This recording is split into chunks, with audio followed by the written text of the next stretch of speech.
Huwag yung kayong magkadisgrasyahan tayo niyan. Sinasabi ko yung madidisgrasya kayo. At madidisgrasya kayo.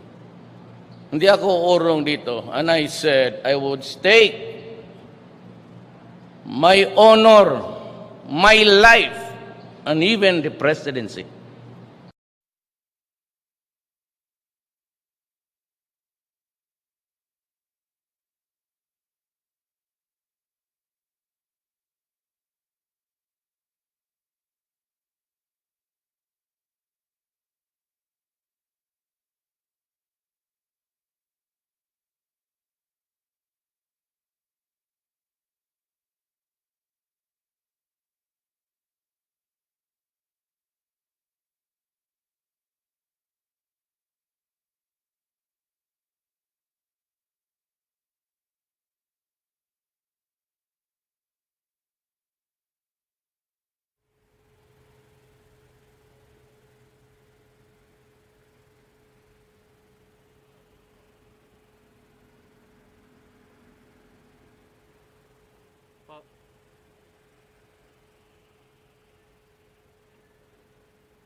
Sir, operations officer.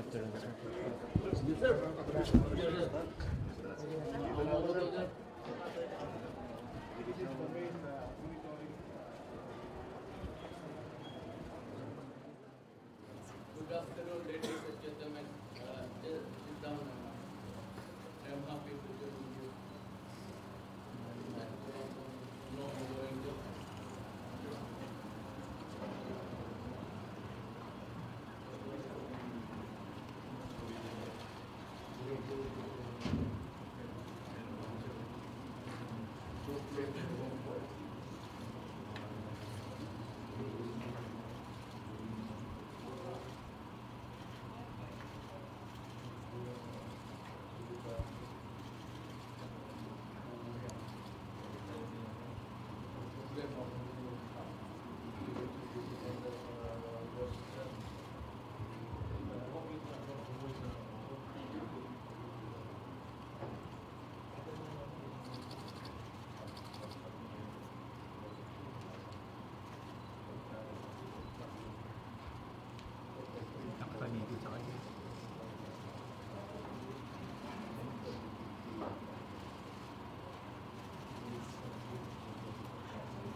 afternoon, Mr. President and members of the cabinet who are here.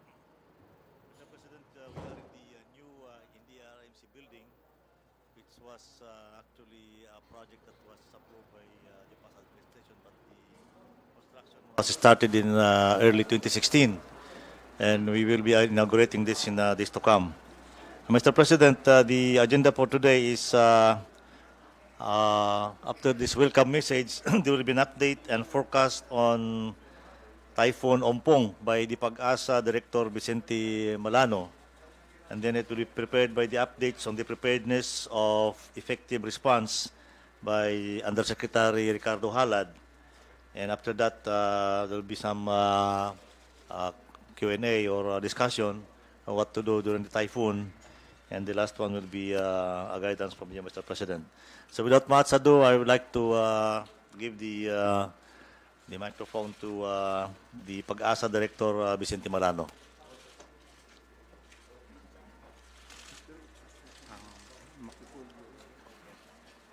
Magandang hapon po sa lahat. Mayong hapon. Magandang hapon, President. Ito po yung ating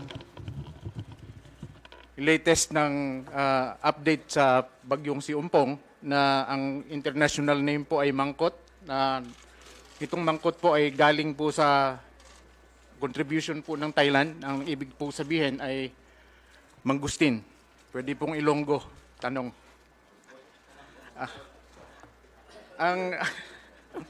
Ang location po ni Ompong ay nasa 725 kilometers east of Virac, Catanduanes. At ang movement po niya ay papunta po sa west.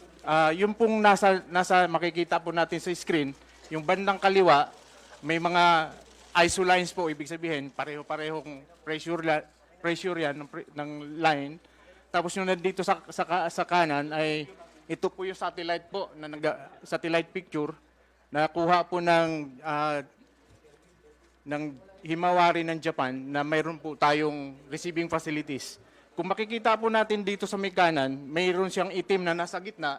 Ang ibig pong sabihin nun, andun po yung eye ng bagyo. Yun yung sa wall ng eye, ito po yung pinakamalakas na hangin.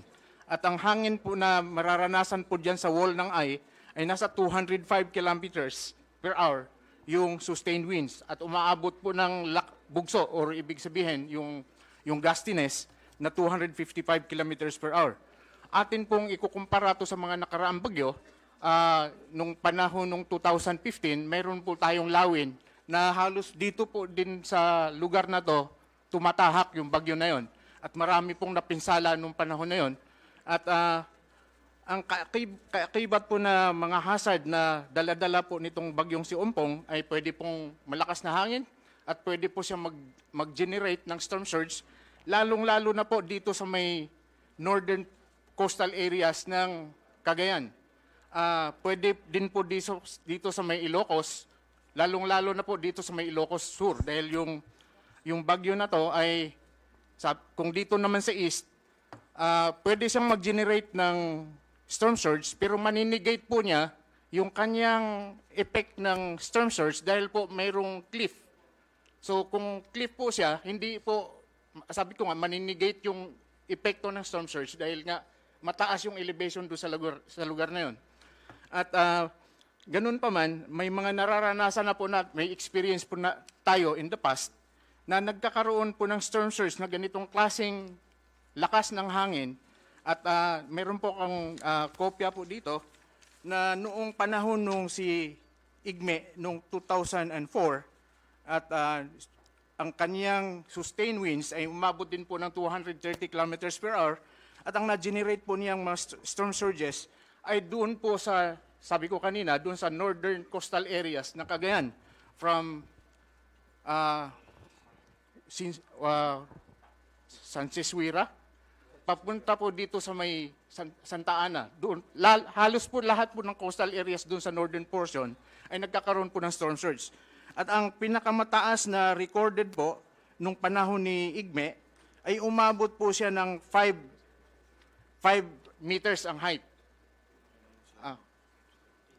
Ito po yung. babalikan po natin ito no.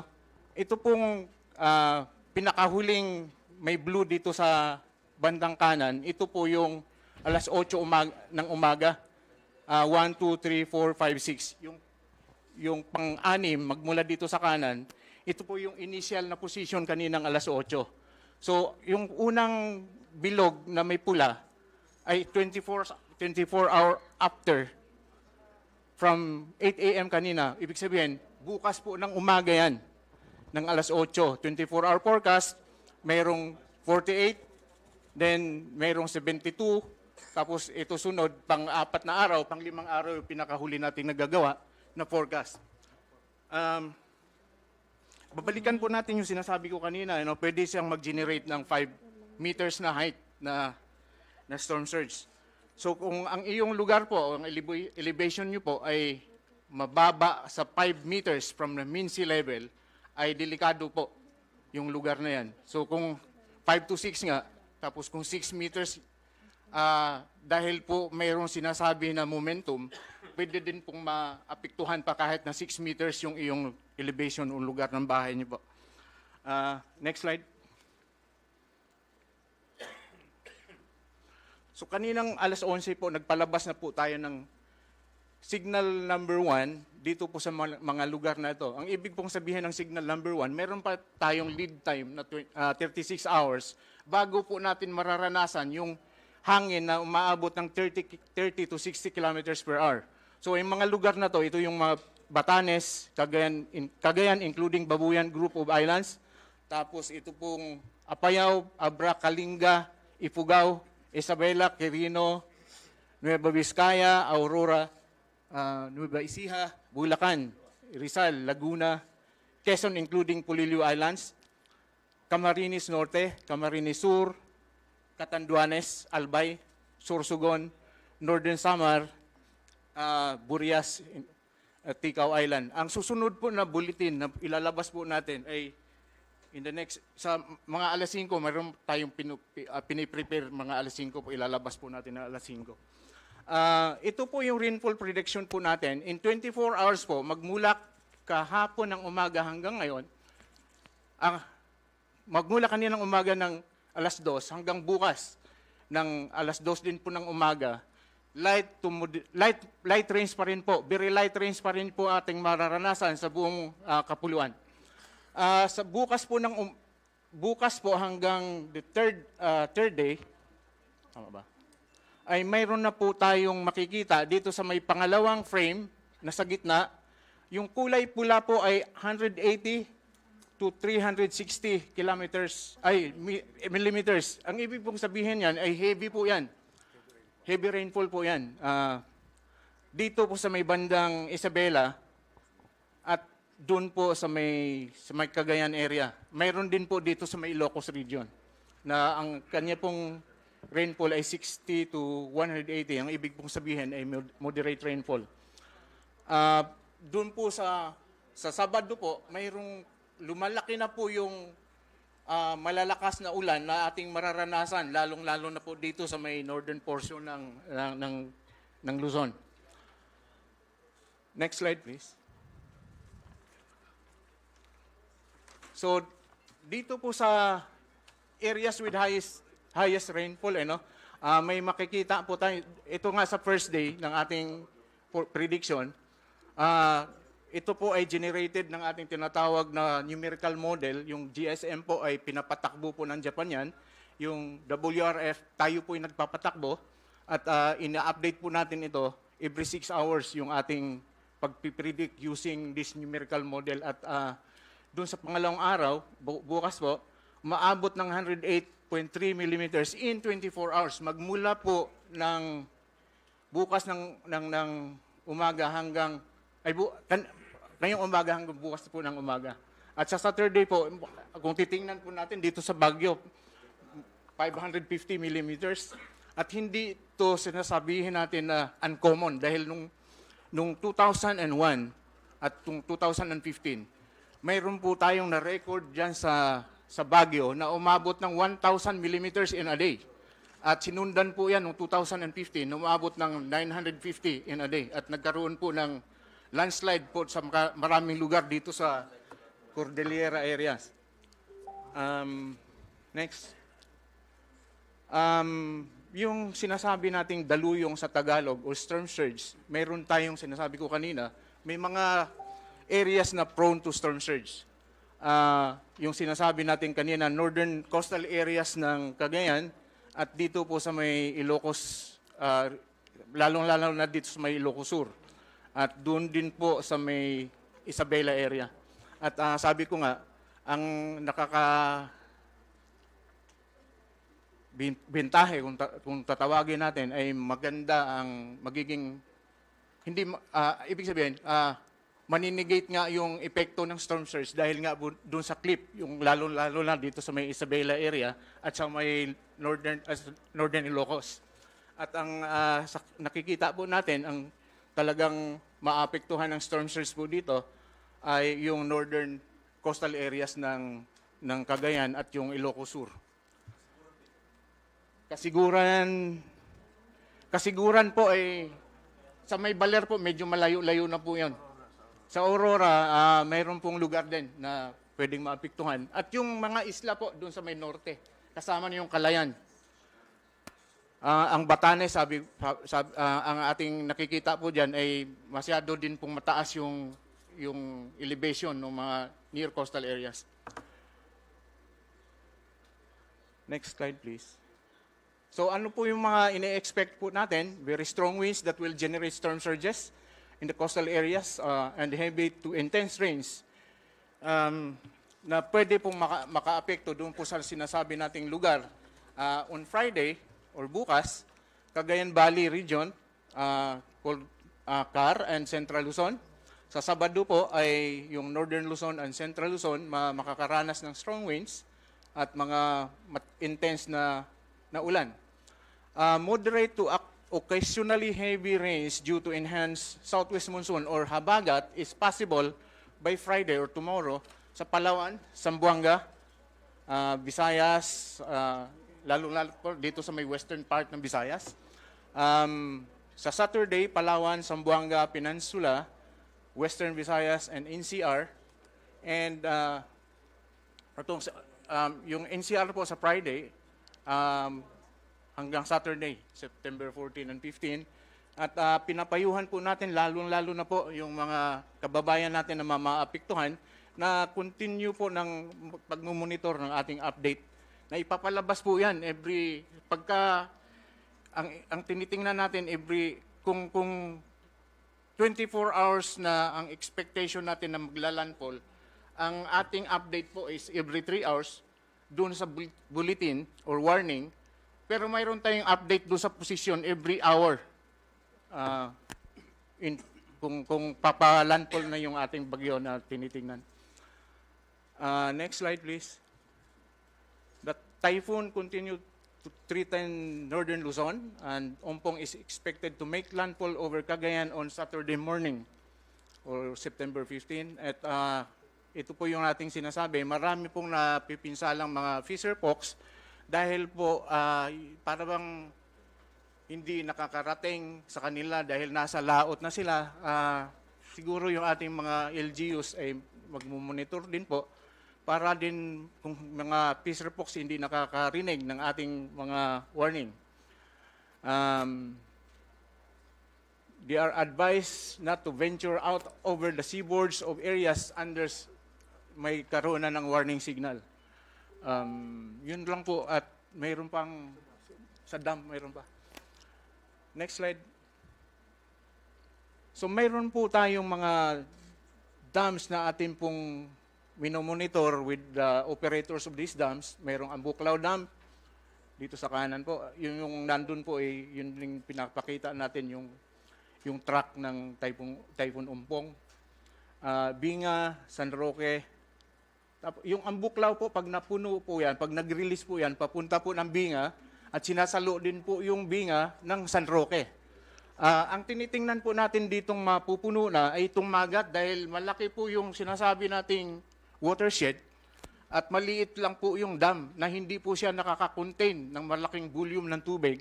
Ang kailangan lang po niya ngayon, sa ngayon, ay 10 millimeters na lang at aabutin na niya yung height na 190. So ang isa pang tinitingnan po natin yung pantabangan. Historically po, yung pantabangan, isang beses lang po yan nag-release ng tubig. Isang beses lang po yan napuno. Pero dito po ay makikita natin 229 millimeters na lang yung ulan na kailangan.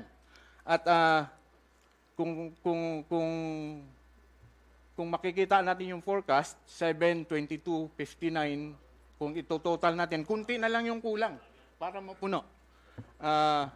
So, para bang nakikita natin na parang pangalawa in history na magre-release during this year siguro itong pantabangan. Yung anggat ay nasa 206 at ang kanyang spilling level is 210. Kulang pa siya po ng 3.12 meters.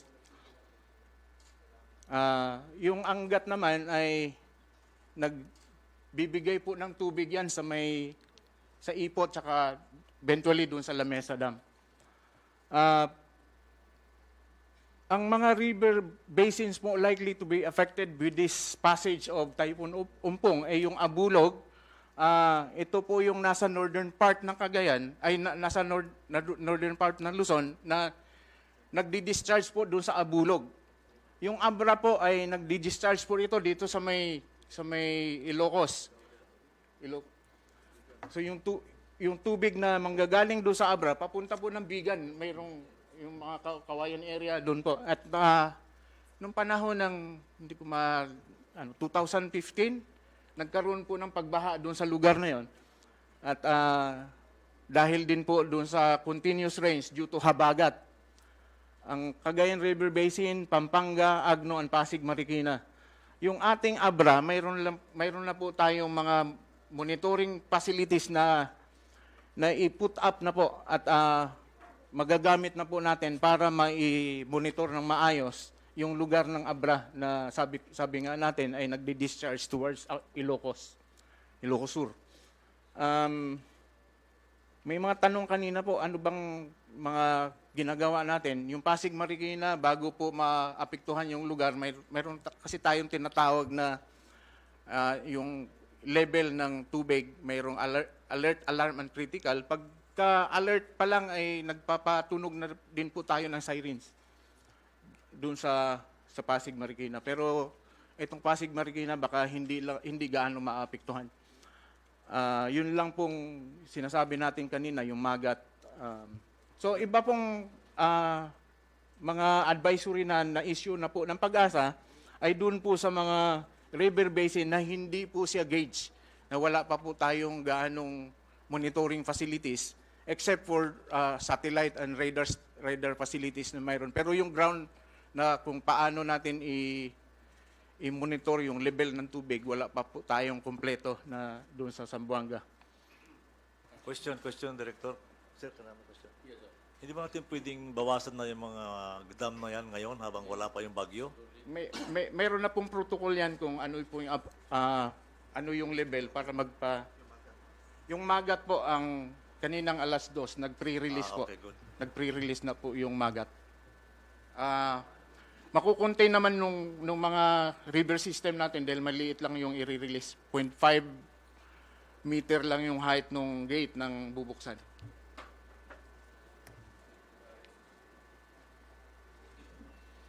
Next slide, please.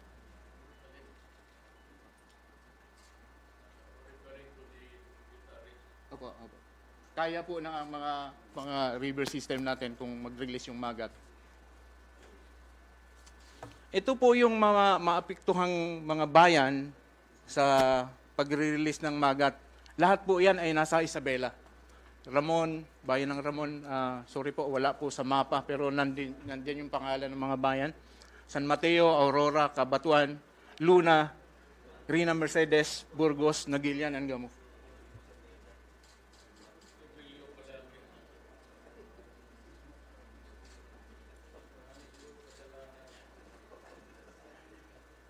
Next slide, please.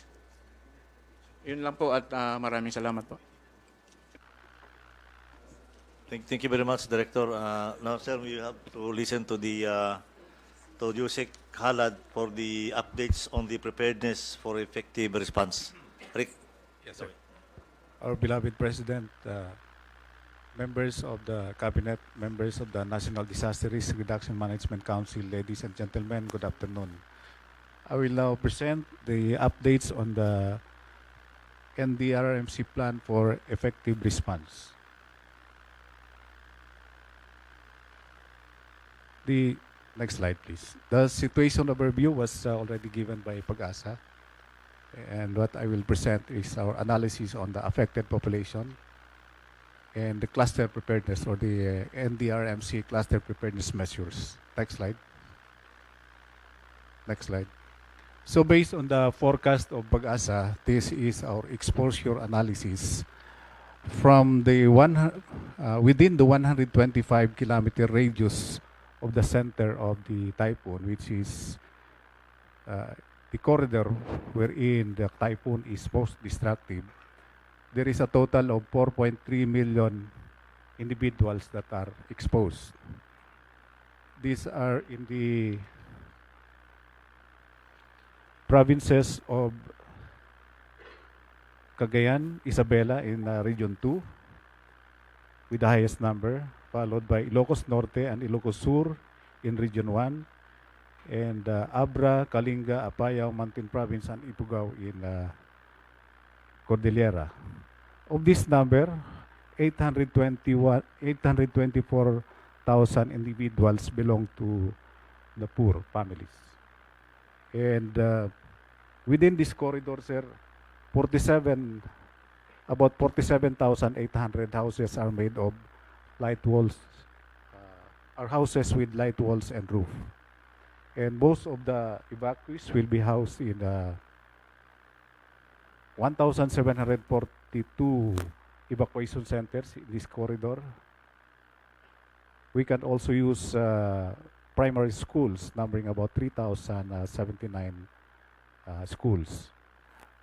With the tendency of the typhoon, which we observed wherein the track is going down, more exposed individuals. There will be more exposed individuals here. Next slide. So the mission of the NDRRMC is to provide effective, rapid augmentation support to the regions in the conduct of disaster response management operations, specifically in regions 1, 2, 3, and CAR that are expected to be affected by Typhoon Ompong. We included the Region 3 because of the radius of the or diameter of the typhoon, which is about 900 kilometers. This is our framework for the response, basically following the top-down, bottom-up approach, wherein the local government units will also respond, augmented by the national government agencies and regional government agencies organized by the National Disaster Risk Reduction Management Council. In the event that the capacity of the government is overwhelmed, we can also seek international assistance first under the through the One ASEAN, One Response, wherein the President was a co-signatory. The ASEAN member countries will come to the aid of the Philippines. And in fact, the ASEAN humanitarian assistance already expressed intention to help us in the event that we will ask for assistance. Next slide. This is the concept of deployment of the National Rapid Deployment Teams, which we are planning to augment to the regions. And this will be carried out in 3 phases. Phase 1 is pre-disaster, the organization phase. Phase 2 is the response phase. And phase 3, the early recovery phase. We identified 6 staging areas. Right now, we occupied staging area 1 in Clark and staging area 6 in Batanes. Staging area 1 in Clark will be the initial position of the most of our rapid deployment teams, and they will likely be deployed in staging areas 2, 3, 4, and 5 as the need arises. In staging area 6, there currently is a quick response team of the DSWD with backup communication equipment led by Director Rudy Encabo of DSWD. Next slide. Following are the cluster preparedness measures of the NDRRMC. We raised the alert status of the NDRRMC from white to blue last September 10 and to red alert the following day, September 11. And we conducted series of meetings starting last Monday to assess the effects of Typhoon Mangkut, which is now known as Typhoon Ompong, and plan out our response. The DILG also directed the local government units to activate Oplan Listo protocol and the local chief executives to be in their respective areas. We likewise activated the NDRRMC response clusters last 12 September. Next slide. These are the measures carried out by the Office of Civil Defense, which is the overall coordinator within the National Disaster Risk Reduction Management Councils. So we provided or disseminated weather advisories to different agencies and regions, and directed also the different regional offices who led the regional disaster risk reduction management councils to prepare the respective contingency plans. Next slide. The food and non-food items cluster being led by DSWD carried out the following actions. They activated or deployed National Quick Response Team in Batanes because we expected that Batanes will be isolated. And there is ongoing repacking of relief goods in their main warehouse in Pasay.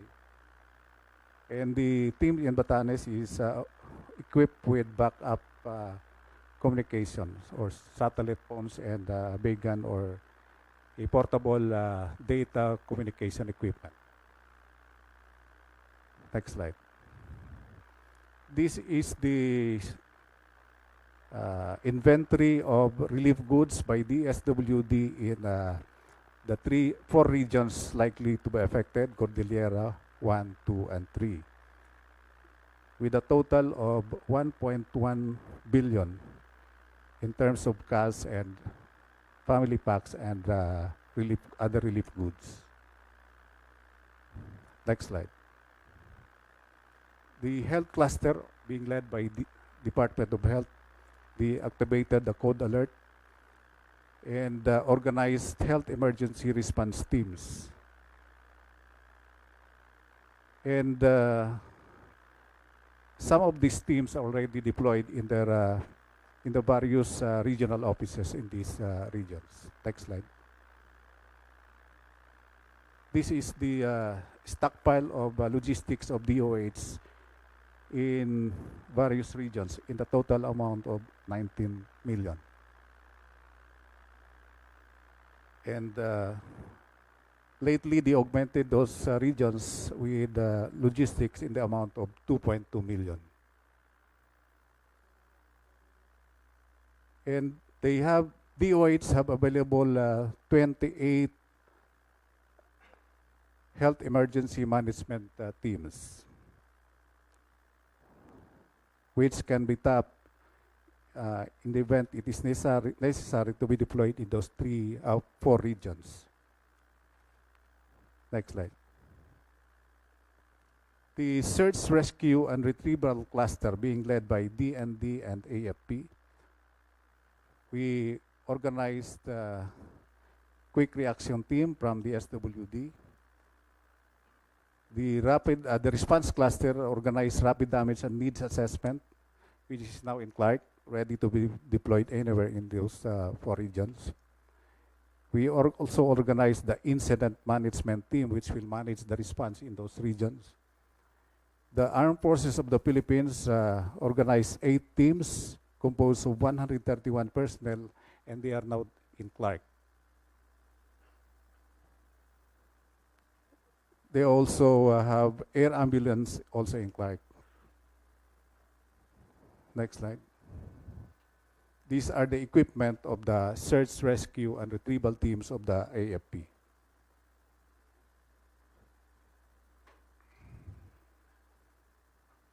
Likewise, the Philippine Coast Guard has on-call 18 teams.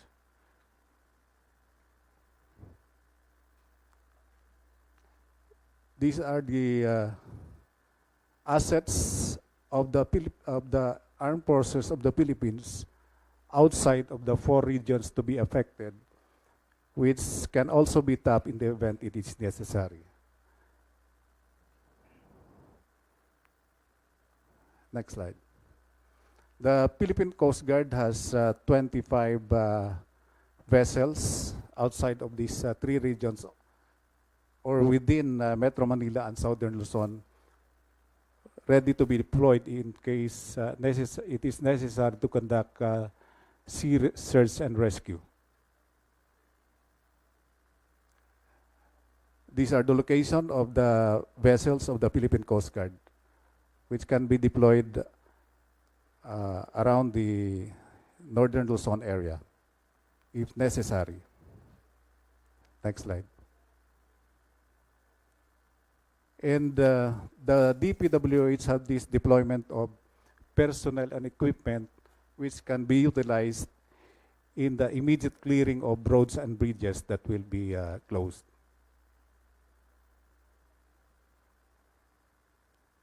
We also organized the emergency telecoms team to provide flow of information from the affected regions utilizing backup communication equipment.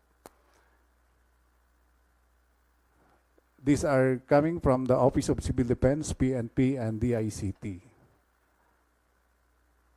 Next slide. The Department of Education reported this status, 11 affected regions composed of 76 divisions. It has 19 schools likely to be affected with 7.7 million learners. So that's the status of our response operations here at the national level. There is ongoing response operations planning, rather, and that will be augmented to the different regions who are already who have already deployed teams to the various LGUs in support of the local government units. And these teams will be deployed to these 4 regions as necessary. This ends the presentation, sir. Good afternoon. Thank you, Rick. Are there any comments from the members of the NDRRMC? Do you have any comments? I have a question, Rick. The Coast Guard teams, the 8, do they have vessels? The vessels of the Philippine Coast Guard, sir, are ready to be tapped in the conduct of sea search and rescue. Okay. Yung mga barko ng Philippine Coast Guard, sir.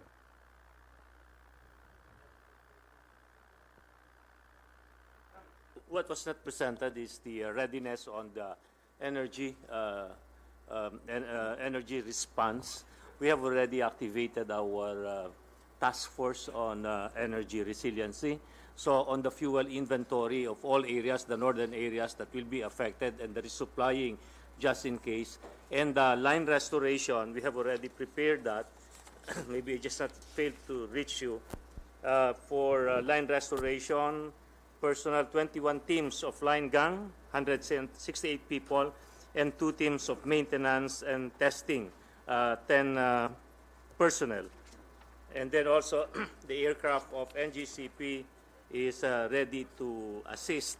And on the cooperatives, they have been alerted already to also take the necessary measures and for the line restoration organization, just in case the need arises. So as far as the fuel and energy, the readiness is there, Mr. President. Chairman, maganda nga po no, Mr. President. Nung Lunes ho, nagpulong-pulong yung kagawaran ng transportasyon.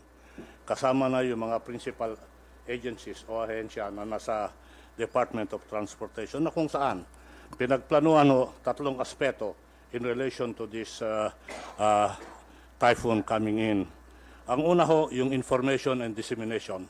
Yung mga aspeto ng informasyon kagaya ng PPA, Maritima, Coast Guard, pakaman yung relay sa Metro Manila at pati yung mga paliparan. Sinasabi kung ano yung estado ng bagyo, kung anong parating, kung may evacuation, kung may flight cancellation, kung may stoppage of voyages. Ang pangalawa yung tinatawag namin na rescue, relief, and reaction moments at the time the typhoon is coming in. Yung pangatlong aspeto, kaakibat nung sinabi ni Secretary Alcusi, yung restoration to normalcy. Kailangan nakakahon yung programa na yan para pagkatapos ng bagyo, automatic yung reaction namin for normal operation. Napag-usapan din namin yung mga detalye na kung saan yung mga pasahero mabibigyan hanggang makakayanan namin ng mga pagkain. Yung mga pasahero may dalang mga bagahe na kung saan mahihinto yung biyahe, kung maaari, wag nang pauwiin at kung uwi, iwan yung bagahe and there will have to be protection. Ito yung mga detalye na pinag-uusapan namin. Meron kaming pasilidad sa ibang puerto sa PPA na nagbibigay kami na meron pasilidad for bedding, sir, saka shower. Sabi ko, immobilize din yon. Andi dito po yung mga pamunuan ng mga kagawaran na yan. Yung Marina, na pamunuan ni General Guerrero, yung PPA na nandiyan si Jay sa aking likuran, kasama na yung Coast Guard. Importante na nagtayo rin kami ng Rapid Reaction Team, lalo higit sa Norte, yung Cagayan at Isabela. Yun? Para tumbukin at tugunan yung pangangailangan pag merong nagbiyahe na hindi dapat nagbiyahe, yung mga umaangal na gusto magbiyahe na dapat hindi magbiyahe. Importante to because it creates mob and social reactions. Ito yung mga napag-usapan namin. At sa aking pagkakalam, nagtayo ako ng sectoral, maritime, airport, air, saka rails and roads na pamunuan ni ang isang single point responsibility namin, si General Manny Gonzales. Napaloob yan sa programang isinumiti yata namin sa inyo kaninang umaga. Ito yung mga datos at detalye na pinagtutuunan pansin ng kagawaran ng transportasyon. Nasumiti yata namin ito sa inyo kanina. We forgot to mention also that we organized the logistics cluster and DOTR is part of that as well as other meron akong agency. ginawa na ewan ko kung tama o rugma sa patakaran ng gobyerno kasi hindi ako masyadong pamilyar. Naglaan ako ng, sabi ko sa aking finance, maglaan ng a certain amount, yung tinatawag na cash, ready cash. Kasi Sabado at Linggo yan, hindi ready, available yan. Pero subject to standard liquidations at certain point. Isipin natin na Sabado at Linggo yan, hindi natin alam kung gaano katindi yung pangangailangan dyan, kaya nagpalaan ako ng ready cash for easy access, but subject to the requirements of liquidations. Yes. Mr. Chairman, Mr. President. Sir, can I report on the projected effect of Typhoon Ompong on agriculture? We have made projections, Mr. President, based on the data gathered from Pag-asa. And Typhoon Ompong is expected to affect a total of 1,220,000 hectares of rice and corn alone. On a moderate basis, rice will suffer losses amounting to about 3.6 billion pesos. Billion. Worst case scenario, Mr. President, 7.9 billion. Translated to volume of palay, moderate damage would be 74,000 metric tons. For rice, worst case scenario, 176,000 metric tons. For corn, moderate scenario, our estimated damage is 2.7 billion pesos. our worst case scenario is 3.1 billion pesos. That's for rice and corn, Mr. President. But in spite of this, Mr. President, we are projecting that on a moderate scenario, at the end of the year, even with what will happen, we will still have about 96 days of supply of rice. Worst case scenario, ending stocks December 31, we will still have 85 days. We're expecting actually, Mr. President, this year to have a record harvest again of 19.4 million metric tons for paddy rice. But if we will be hit hard, that will be reduced by about 600,000 metric tons or 18.8 million metric tons. We have already prepared everything, Mr. President. We have made preparations. We have been monitoring, sir, the progress of the typhoon, thanks to the help of PAGASA. We have our own disaster monitoring. We have activated our NDRRM Operation Center. We have advised farmers to harvest their crops that are already matured and fishermen not to fish. We have already positioned our seeds and planting materials and other farm inputs. We are now pulling all of our machineries and equipment, and we are positioning our hauling trucks for animal evacuation. Thank you, Mr. President.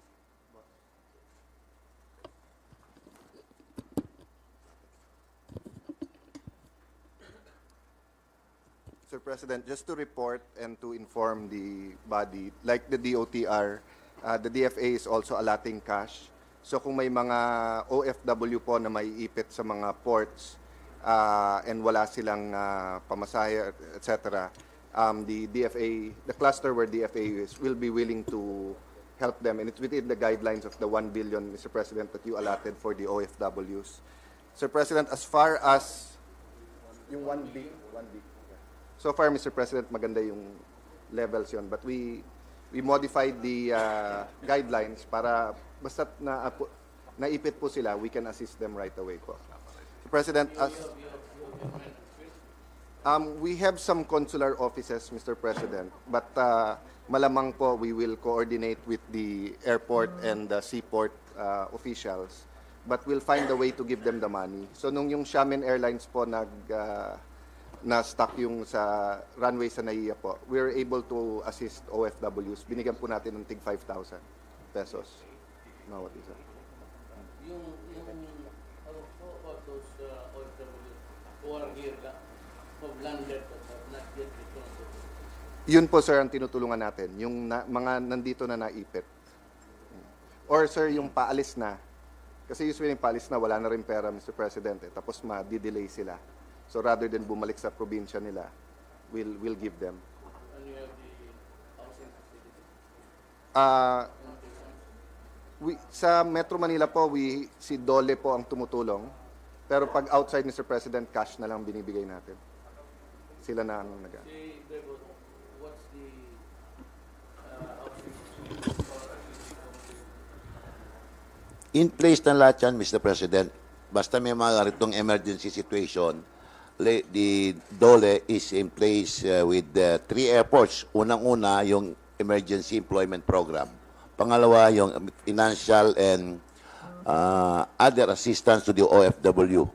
In place na lahat yun, Mr. President. Nandyan mga OWA offices namin in all the provinces that will be affected. Yun naman tungkol sa mga emergency employment. But this was clearly illustrated during the case of Lawin, Marawi, and Boracay, including yung Mayon volcano eruption. Ang unang dumating dyan ay ang DOLE through its OWA efforts, Mr. President. Kaya dito sa Region 2, 1, CAR, including Central Luzon, naka-in place na po yung aming OWA offices dyan. Kailangan lang namin ng konting tulong ng pinansa galing sa DFA, Mr. President. Well coordinated kami, Mr. President. Then, one last, Mr. President, all systems and protocol for international humanitarian assistance have been put in place. The cluster which DFA heads has been activated. If and when the determination is made that we are in need of international assistance, we shall make the call for assistance. The registry which we will use, Mr. President, will match the needs of the localities with the desired donation of the international community. The cluster will meet tomorrow. In case the President,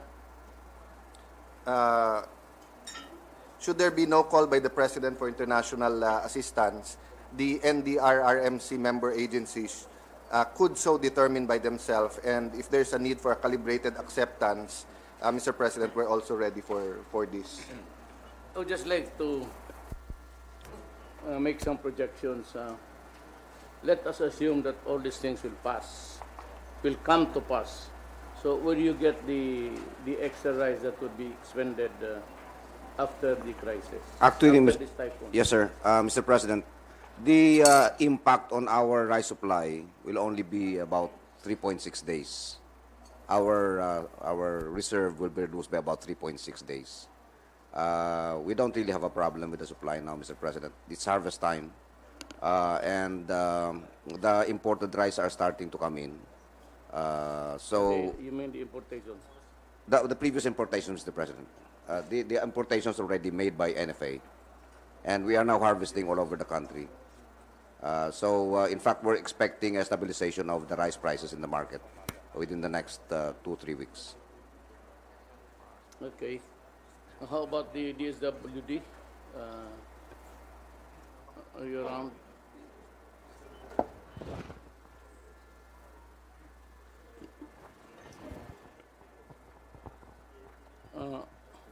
Hi, good afternoon, President. Yes, we'd like to hear from you what you have as planned so far.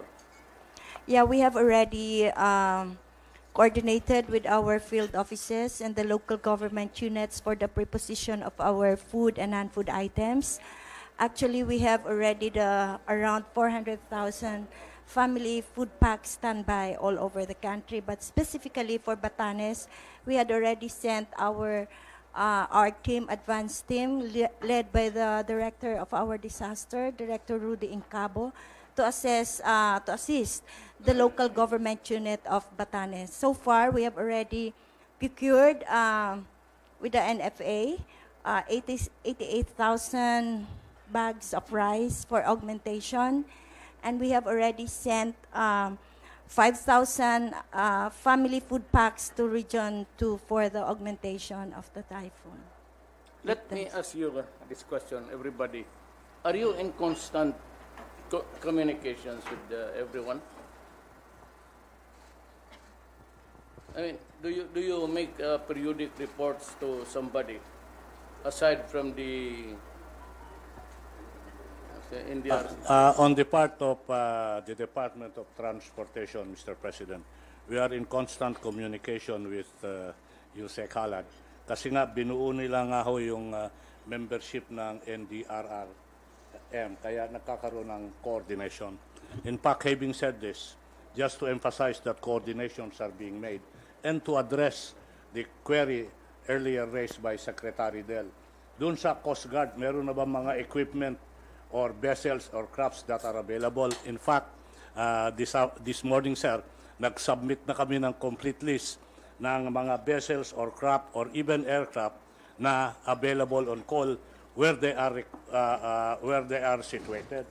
We also submitted pati yung mga first aid equipments and even how many teams are available on call. Ito ho, at least sa transportation, yung coordination namin ay nakalatag doon. Yun ho yung sagot ko sa katanungan, are we in constant communication? Mr. President, Mr. President, kung yung NDRRMC is on red alert, sir, like what you consider now, all the agencies here are represented there. Meron silang tao dyan for better coordination. So nandyan sila lahat 24 hours a day during the typhoon. So that kung ano man kailangan sa mga agencies nila, meron silang contact agad doon sa agencies nila. So we have that. Yeah, I was just asking about the centrality of the communications. Okay. Meron pong nakadesignate sa amin na isang tao lang na overall in charge. Siya naman ang magko-coordinate sa aming kagawaran. Si Manny yung sa amin, si General Manny Gonzales. And may I ask Attorney Tolentino, si Francis, just to be my conduit. I may be around somewhere. I may decide to go out. I really do not know. So tayo na lang. In my behalf, just gather the informations that are available, the things that we wanted to know along the way while the typhoon is in progress. Dito, ikaw na lang ang conduit ko sa kanila. Para isa lang, then I can have the whole gamut of information galing. So, gano'n lang ang representing the office of the President. Kasi wala ako, cut off ako kasi I have not made any calls actually, historically.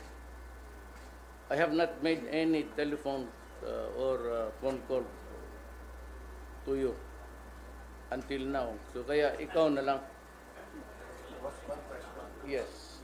Mr. President, Mr. Chairman, one question lang po sa NDRRMC. Nung Senate investigation kasi dun sa Yolanda, di ba natuklasan natin that the military and the NDRRMC only had less than 20 satellite phones and was sharing it.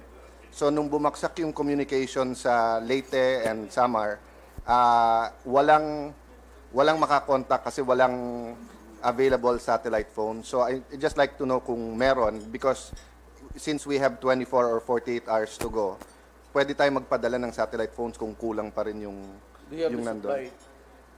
Mr. President, readily available naman. But actually, after Yolanda, we were supposed to have purchased more sa lahat ng government agencies. That's why I just want to ask, meron na ba ang... Are these equipments with somebody, with the agency? Sir, we rely on the communication equipment of the different agencies. We at OCD, all our regional offices have satellite phones. They also have portable data communication by satellite. So our operation center is connected to the different regional offices of the OCD, which houses the operation center of the Regional Disaster Risk Reduction Management Council. In the event the telco is down, we have backup data communication via satellite. But we cannot say so, our connectivity with the LGUs, because they are supposed to procure their own satellite phones. But some of the LGUs have their own backup communication in the form of radio, HF radio. And they can connect with the AFP if their radios are compatible with the PNP. So, in the restoration of, or in order to give us situational awareness on the ground, sir, in the scenario that the telcos are down, we organize rapid emergency telecom teams. It's kind of Bayanan spirit, sir, wherein we tap various agencies, including volunteer organizations with radio, form them as a team to provide reports from the ground to the national level. But we really have to establish really a communication connectivity within the government, all government machinery. Mr. President, just on that point, just to share, kasi yung finding nung committee nun, number one, since nga cellphones are kalat na, very minimal people have radio and satellite phones. So nung nawala yung telco, talagang silence, pati sa Facebook. No? Number two, dun sa meron, they did not have backup batteries. So even if they had satellite phones, after 24 hours, Mr. President, hindi na nila ma-recharge. No? Thirdly, yung Facebook became very important in locating relatives. So not only the signal but the internet connections. So, but I think, Mr. President, this has been dealt with naman by the NDRRMC after Yolanda. But just to reiterate it, just sakali po yun ang mawala. In addition, Mr. President, we also tap the telcos. They have various equipment which we call portable cell sites and cell site on wheels. And actually, we made them participate in our meetings here. I don't know if they're here, but we usually make use of them so that we are connected to select areas. I suggest that there is one line for all government agencies, including the Department of Defense. But another line for just the military and the uniform police. Mayroon silang, they have their own. But I think that we should by this time have one only para isang tawagan lang. And if you can work on that, rely on yung cellphones ni hindi talaga pwede pag mababara ka dyan. And time is of the essence, especially if it is a crisis. Man-made or whatever. So yun ang ano ko, we work on that. Hindi naman mahal yan. During my during the 50s, ang tatay ko may isang linya lang sa opisina niya sa provincial government. Parang ganun. And I want you to work on that because that is one thing that we have failed to realize actually. The use of cell phones is becomes inutile at a certain level of If I may, Mr. President, actually the ICT has ongoing project which is under procurement stage here. It is known as Government Emergency Communication System. Maybe the rep from the ICT can explain on that. who's handling it. The ICT, sir. The Government Emergency Communication System, or GECS.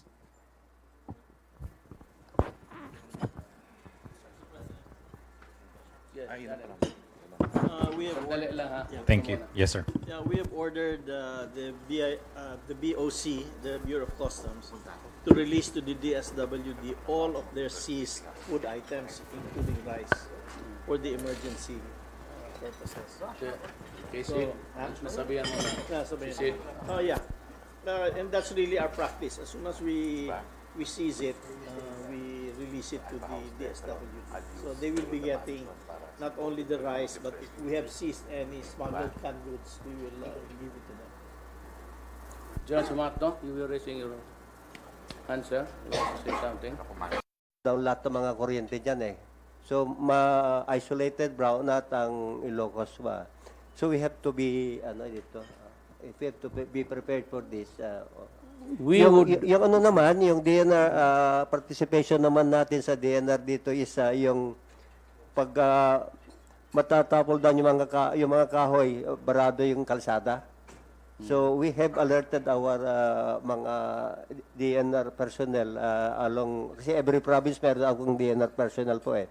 So yung tutulong sila sa pagputol ng kahoy along yung mga natumba po sa kalsada. Kasi doon nangyari kasi doon sa noon sa Yolanda ay hindi makadaan yung mga sasakyan kasi hindi makadaan sa dahil sa naputol na mga kahoy. So we have some provisions for this. In-alert ko na po yung mga sa amin sa DNR. So yun lang po ang aking may Actually, any crisis, you have to reckon with the Murphy's Law. We have the estimates and we have the projections and the reckonings and all.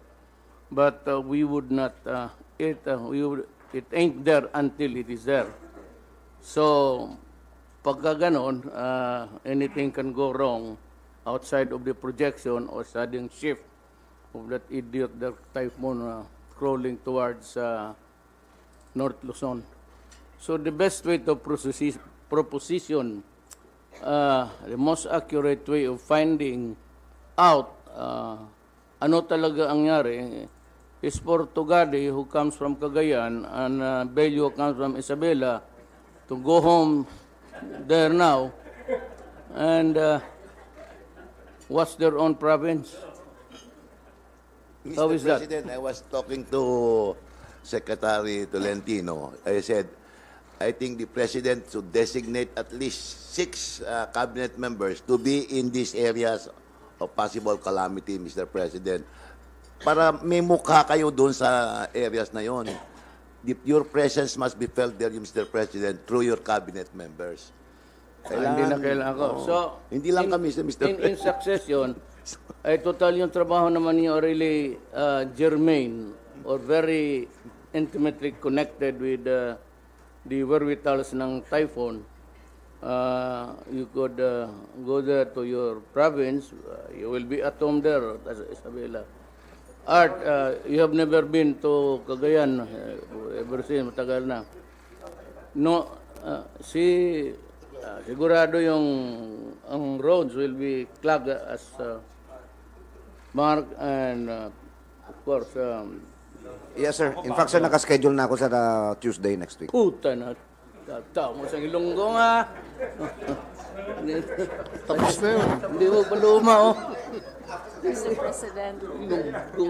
Ilonggo, prepared na, anak. Dili sa karon, sir, kay basig mahagsag ang helicopter. Then, maybe Roy and General Halad.